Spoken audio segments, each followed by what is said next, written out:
Hello and welcome to our podcast, Career Academy, here in the University of Economics, Varna. Today we are here with our guests, Tina Evans and Toan Dieters, the CEO and CCO of BlueLinks, a recruitment company who has an office here in Varna. So can you introduce yourself a little bit? I'm Tina Evans. I'm the founder and owner of BlueLinks. I've had the company for 33 years. I'm originally from London and I moved to The Hague in the Netherlands 35 years ago, where I started my career working for Shell. And Shell were kind enough to help me start my own company, and that company is now located in Western Europe and Eastern Europe with offices in Varna and Sofia, and we specialise in international multilingual recruitment. That is awesome. And you? Well, knowing Tina for 5 years and working as an external consultant, I joined the company like only a few months ago, being like the interim CCO of the company, and currently we are starting to grow our first sales team within Bulgaria. So I will be mainly working from Sofia, and the rest of the back office of the company is based in Varna. We also work for not only the Fortune 500 companies, but also let's say the level below that. Top of SMEs. Yes, top of SMEs, and also some very small non-profit organisations, startups, some really young dynamic companies that have fantastic ideas but just cannot find the right staff, and then they call upon our services and we find them great talent. Awesome. Yeah. That is very impressive. Thank you. And how do you actually find talent? How do you source? There's several ways. One, primarily being our network, because we have been in business for 33 years. We have an absolutely enormous network. We also advertise on our own website, which has a lot of visitors.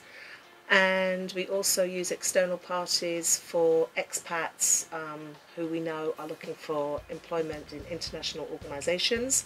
And we have the digital marketing team. We have a digital marketing team based here in Varna. Yeah, so we run large campaigns on social media, primarily Facebook and LinkedIn. And our biggest sourcing tool is actually LinkedIn. Yes.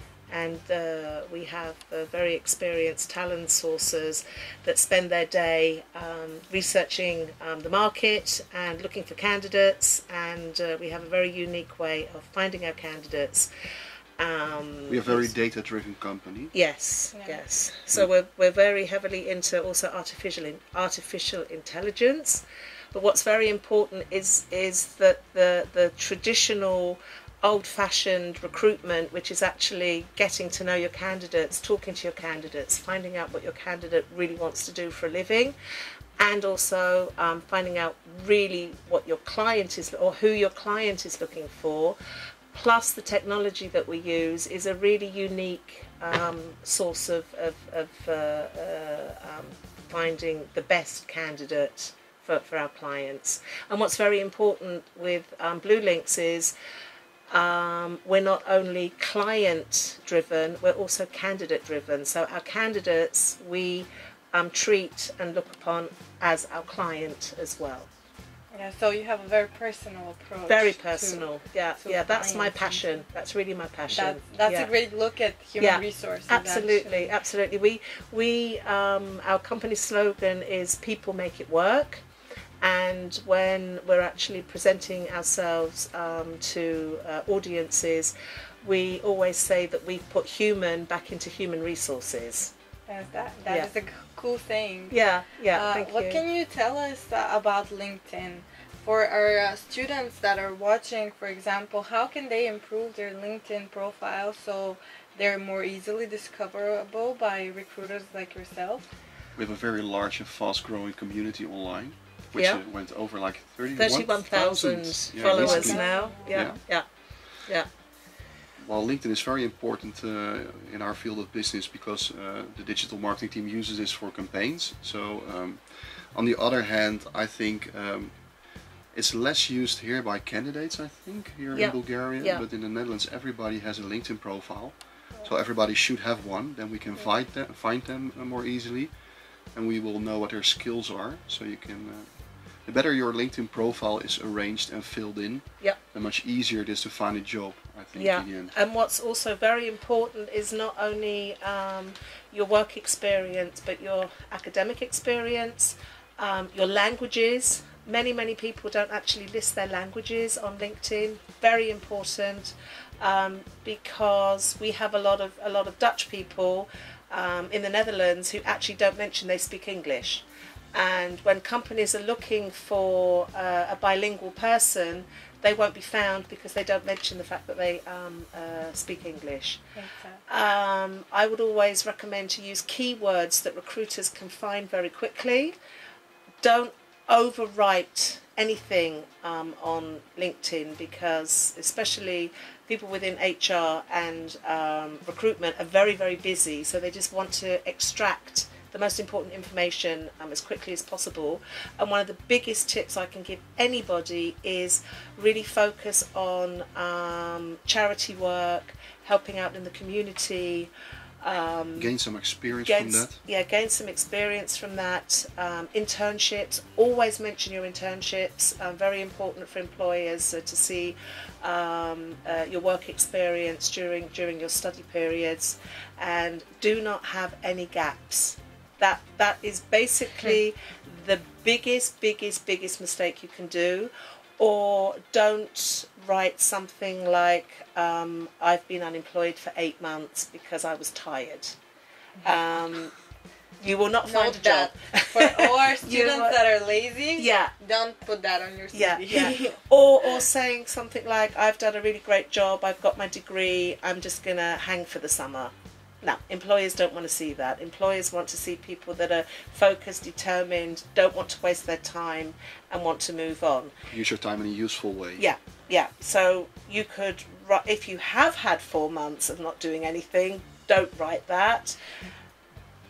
Or do something useful. Do something useful with that time. So if you want to travel abroad, take a gap year, do something for good causes. Yeah. And fill it in with something nice, which is beneficial to your career. In the end. And some people are unfortunate. They fall ill, or a family member falls ill.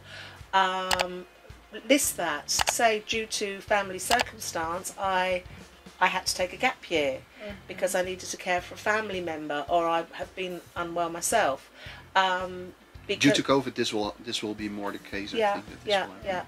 So I would say honesty is the best policy, but don't write silly things like I was having a rest because I was tired, because you're out there competing with everyone on LinkedIn, and it's not just a very small university community that you're competing with. You're actually competing with graduates like yourself, graduates that graduated 4, 5, 6, 7, 8 years ago, people that have got loads of experience.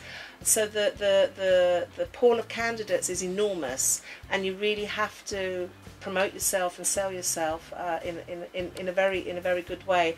I would actually, if you are looking for a job and you want to work for a specific company, read the LinkedIn profiles of people that work in that company, and try and adapt your LinkedIn profile to match the requirements of that company. Again, don't lie, but writing style, if you want to work for a hip and happening organisation, maybe don't write your profile as if you're a corporate lawyer.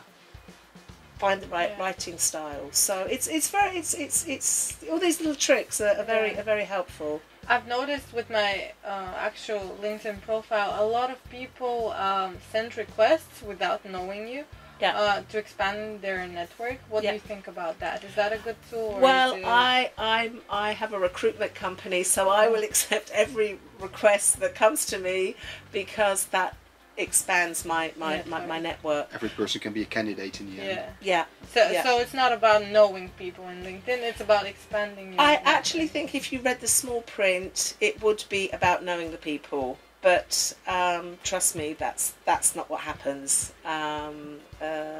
It's more like status, having more than 5. It's like the 500 plus status. Yeah. And everybody wants to reach that in the end.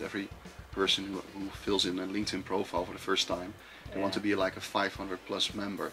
Yeah. So there, I was less picky until I had like 500 plus people, Yeah. and then I started like being more picky to build Oh, a specific yeah, network. I was really upset that Obama didn't link in with me when I sent How him an dare invite. he? How dare he? Exactly. Yeah. And what can you tell our students about their university? Does it matter what university they went to? That's a very good question, because yes, It doesn't matter. HR, recruiters, new employers do like to employ people from the better universities. So absolutely, yes, yeah. And their certificates and the levels of every language, should they list what? I think language is key to success in the end, because then you can open up to many other countries and companies coming from abroad. So when you look for employees, what language level do you look for in terms of? It would be a fluency level, so that would be C1. C1. Yeah. That is very good to know for Yes. all of our C1. students looking Yeah, for. so definitely wanting to work for international companies where the business language is English, definitely C1. And also another tip, if you have the opportunity to do an internship at a company where English is the business language, also very important as well. So you've not only studied maybe in English, but also that you had internships or previous work opportunities. Working abroad, travelling abroad, also very, very important. And maybe learn something about the business jargon of some, Yes, some yes. companies or branches Yeah. can be very interesting. Yeah. And in in-person interviews, what are some tips that you can give? Always go smartly dressed. Dress well. Dress well. Is our colors a good thing to use in your wardrobe, like a colorful outfit? No, or don't is don't wear things that are unless you're going to an interview at a design studio or Yes. some really hip and happening startup. Then maybe also check their website if there are photographs on the website of staff and see how they dress. But it's that first impression is the most important impression. First interview, dress up, wear a suit. Men wear a tie. Women, make sure that your hair looks good, that your nails are done. Which in Bulgaria, by the way, everyone has like Yes, to die for everybody. nails. So I will sit like this now. Be clean, brush your hair. Yeah. Just Come prepared. Have a notebook. read the website. Yes. Yes. Know yeah. something about the company. Yeah. Have really know about the company, because Dig into it. Yeah, and have some notes. Have some good questions. Eye contact. That's imperative. Eye contact. Smile. Know the job description. Understand the job that you're being interviewed for. And Don't be too stressed. no, exactly. Relax. Relax. Yeah, Yeah. because communications are very important in every profession, and Yes. if the employer can tell from the beginning that you Yeah. have a problem Yeah. with. Yeah. For example, for recruiters, I know that you look for people that are very extroverted. So Not always. You know? No, not always. If I'm hiring for a bank, I don't want to have people that will come in going. Yeah. It's also important to listen sometimes. Yeah. That's really, really, really a good point. Listen very well Yeah, when yeah, they ask you yeah. a question. Or Yeah, listen, answer the questions, and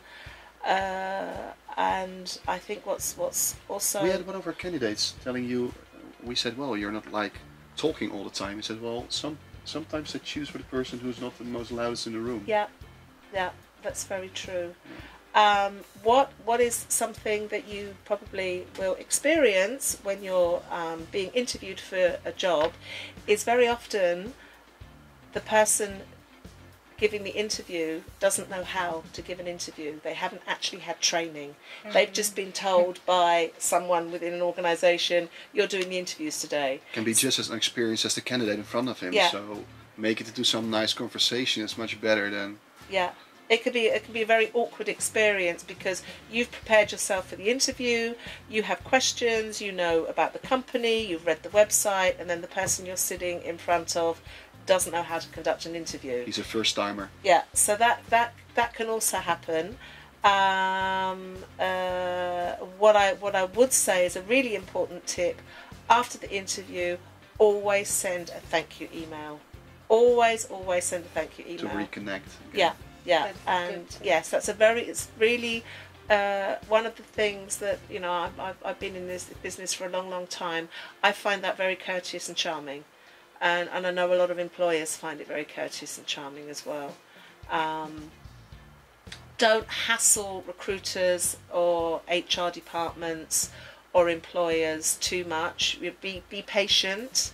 But if during the interview you can ask a question, for example, when can I expect some feedback, then follow it up the following day. So if they say you'll hear from us on Wednesday, the interviewer hasn't got back to you on the Wednesday, follow up on the Thursday and say, hi, I'm just checking in, can you let me know, do you have any feedback for me, I'm really excited.